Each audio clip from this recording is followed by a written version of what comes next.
Greetings. Am I exhibiting a lack of open-mindedness, or is my spouse perhaps displaying excessive naivety? A dispute has arisen between my husband and me, leaving me emotionally drained. My name is Alice, and I find myself in my 30s. My husband, Martin, and I share the responsibility of raising our daughter, Mia, who is on the verge of entering the 3rd grade. Our familial unit, previously including my retired father, now numbers 3, as my father has embarked on a 2-year overseas assignment offered by a certain company.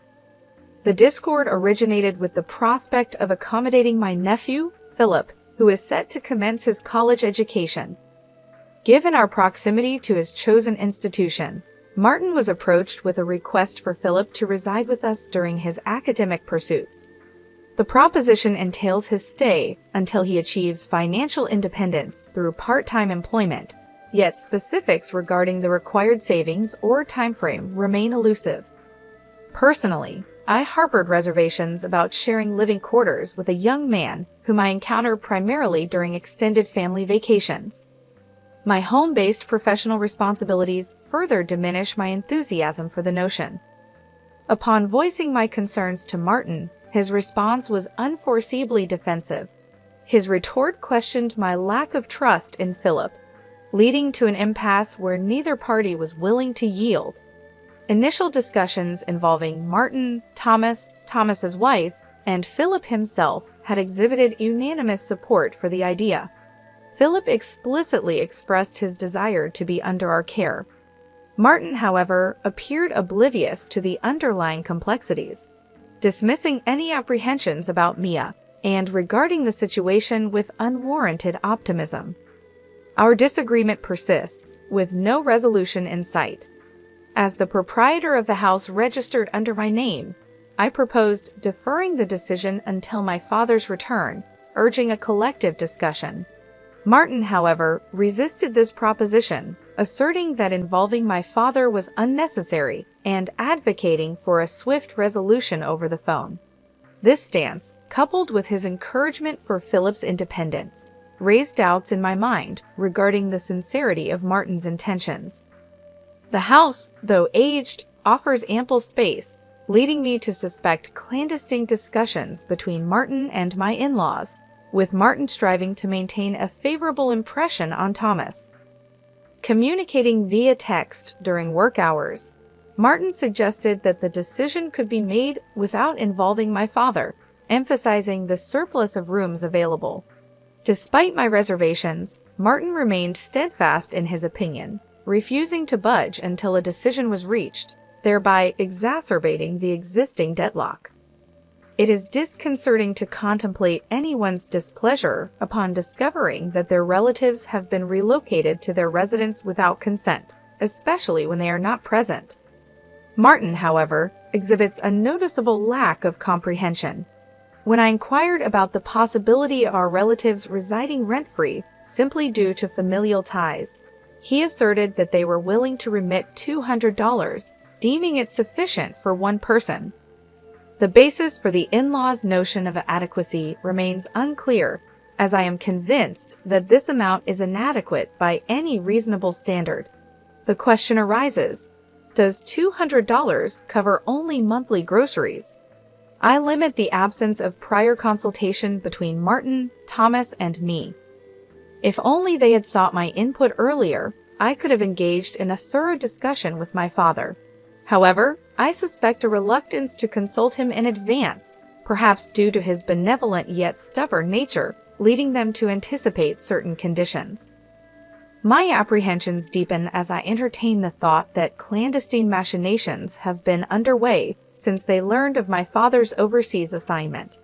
Seeking counsel, I decided to confide in a trusted confidant, my close friend Rosalie, a relationship spanning back to our middle school years.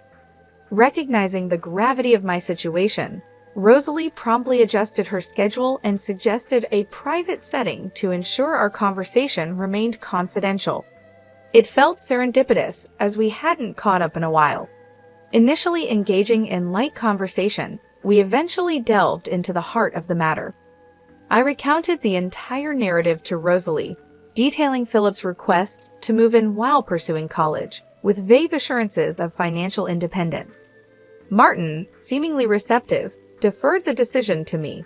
Complicating matters, our residence is registered in my father's name, and he is currently overseas, adamantly refusing to engage in any discussion on the subject. In addition to these complexities, I have the presence of my daughter Mia at home, and the prospect of accommodating a male relative who is essentially a stranger leaves me uneasy. Given that the house is registered under Dad's name, securing his approval is undoubtedly imperative. My suspicions regarding the timing of this proposition intensify, particularly as it coincides with Dad's absence from the country. Overwhelmed with emotion during our conversation, tears clouded my ability to articulate my thoughts comprehensively. Nonetheless, Rosie, my attentive confidant, offered unwavering support. With occasional back rubs and gentle encouragement, she urged me to continue sharing. Rosie, after absorbing my account, proffered her insights and counsel. Emphatically, she advised seeking Dad's input before making any decisions. She admonished me for contemplating acquiescence after the fact, highlighting the importance of Martin and Thomas respectfully requesting this favor. Addressing the absurdity of a $200 rent, she questioned the lack of clarity on shared responsibilities such as cooking, laundry, and utilities. The prospect of shouldering these burdens, especially with Martin's frequent work-related absences, raised valid concerns. Whether Martin was cognizant or oblivious to these considerations remained unclear. Rosie, in support of my perspective, pledged assistance if needed, expressing genuine understanding. Buoyed by this interaction, I resolved to discuss the matter with Dad. Martin, however, preempted my decision with a text, absolving himself of responsibility and leaving the decision to me. In response, I firmly conveyed my decision to decline. Martin, perplexed, challenged my rationale, insinuating an aversion to inconvenience. His response, devoid of coherence, aligned with Rosie's earlier assessment, a lack of genuine commitment to assuming responsibility. Realizing the need for a more substantive conversation, I determined to engage with Dad at the earliest opportunity. Martin's underlying concerns about potential conditions were evident. Even if Dad agreed, stipulations such as a curfew, household contributions, and academic diligence would likely be imposed. Given Philip's involvement in karate, weekend attendance at classes might also be required to instill discipline. Failure to meet any of these conditions could prompt Dad to insist on Philip's immediate return to his home country.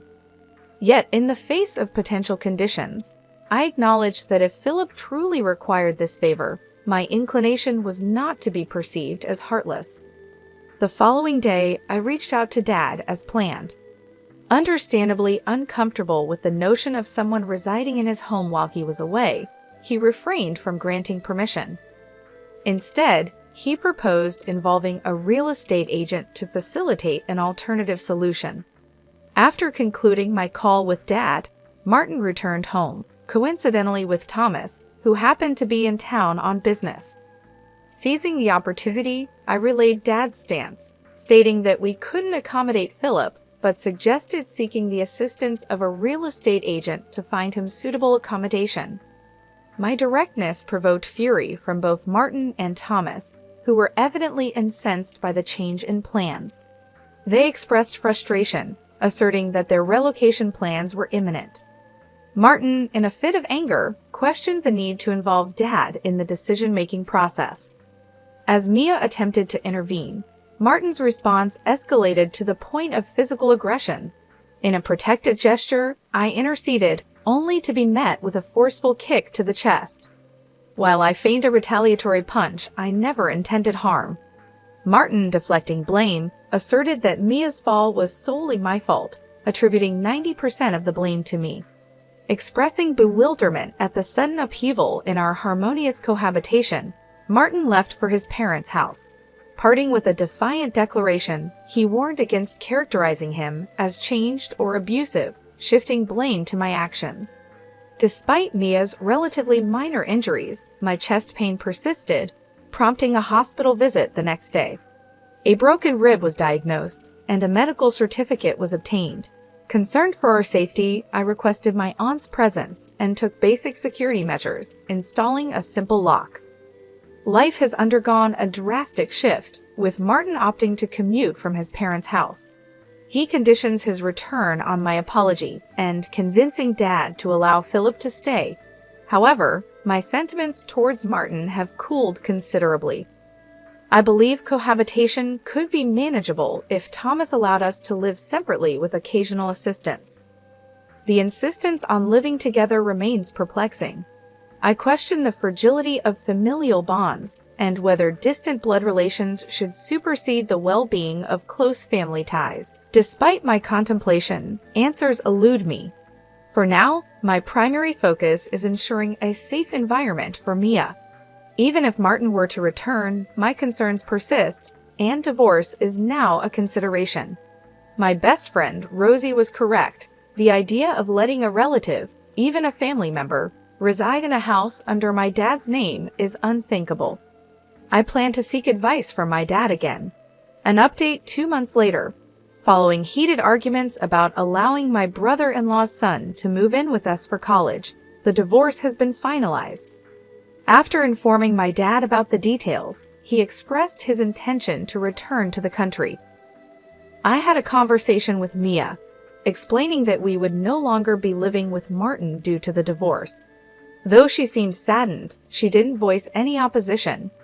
Witnessing her emotional response tightened my chest, both physically from my rib pain and emotionally from the strain. In my search for legal representation, Rosie once again proved invaluable, connecting me with a divorce attorney. Martin, since returning to his family home, maintained complete silence, ignoring my texts.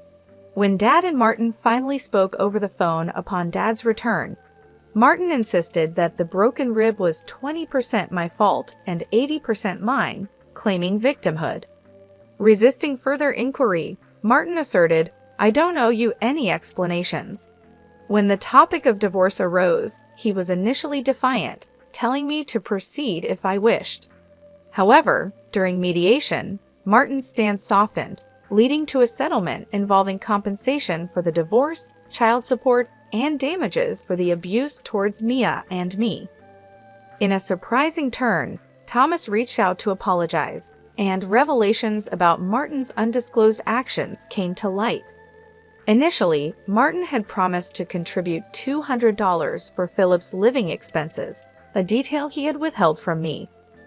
As it turns out, Martin was in discussions with his in-laws about them providing him with approximately $800. In essence, he was attempting to siphon off funds from them, explaining his vehement insistence on having us all live together. While Martin enjoyed golfing, a seemingly expensive hobby, I believed he was managing within his personal budget. The revelation that he harbored a love for gambling, particularly horse racing, dating back to his college days, came as a shock. Neither during our dating nor after our marriage did he display any signs of this inclination. Unbeknownst to me, he had been secretly accumulating debt, amounting to around $20,000, which left me stunned. Upon learning this, Thomas understandably expressed fury, condemning Martin for taking advantage of their kindness and exhibiting far worse intentions.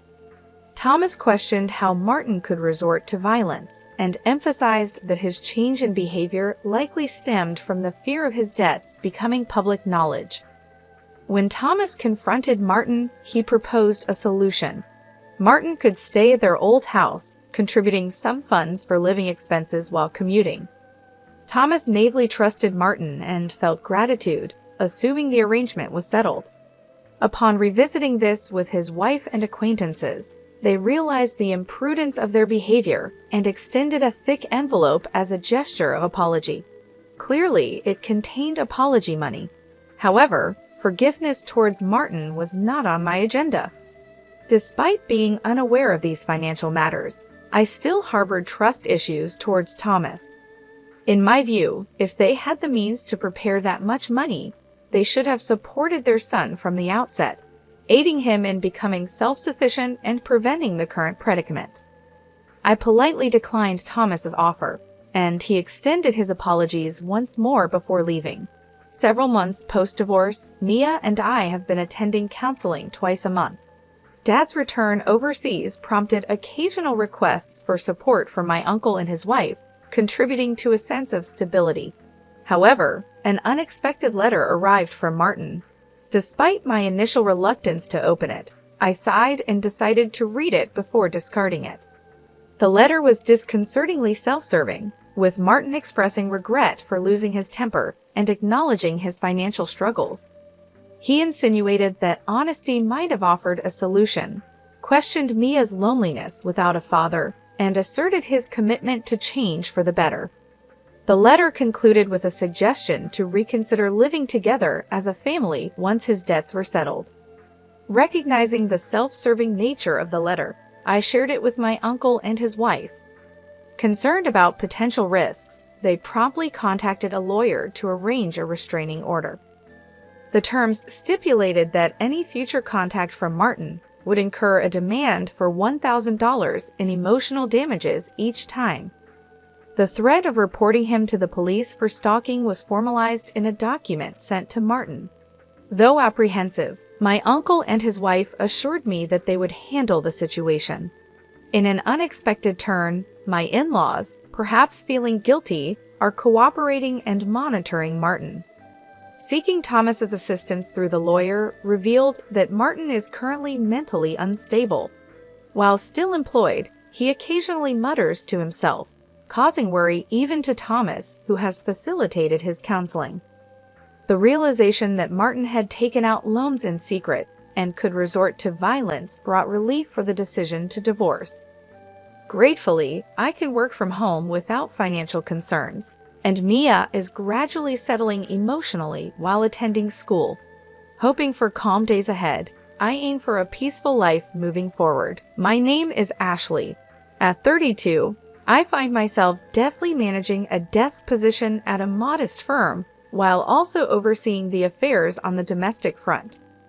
Gilbert, my husband, and I encountered each other through mutual acquaintances, and we've now celebrated 3 years of marital bliss. The initial honeymoon euphoria has dissipated, leaving behind a settled tranquility. Our day-to-day existence is predominantly stress-free and harmonious, a cocoon just for the two of us. Ashley, did you truly infuse the suplex flavor with chicken bones and vegetables? My sincere apologies, but the entrance and the bathroom were not attended to with the meticulous care they deserve, revealing an aspect of upbringing that warrants consideration. Are you paying attention? During the summer hiatus, I found myself obligated to sojourn at my in-laws, where I assumed a role akin to a servant under the scrutinizing gaze of Carolina. Each respite brought forth a litany of critiques, a ritual that seemed to accompany every significant break. I perceived it as a norm, considering the challenges encountered by friends with their own mother-in-law dynamics. Patience, I believed, would eventually quell these discordant moments.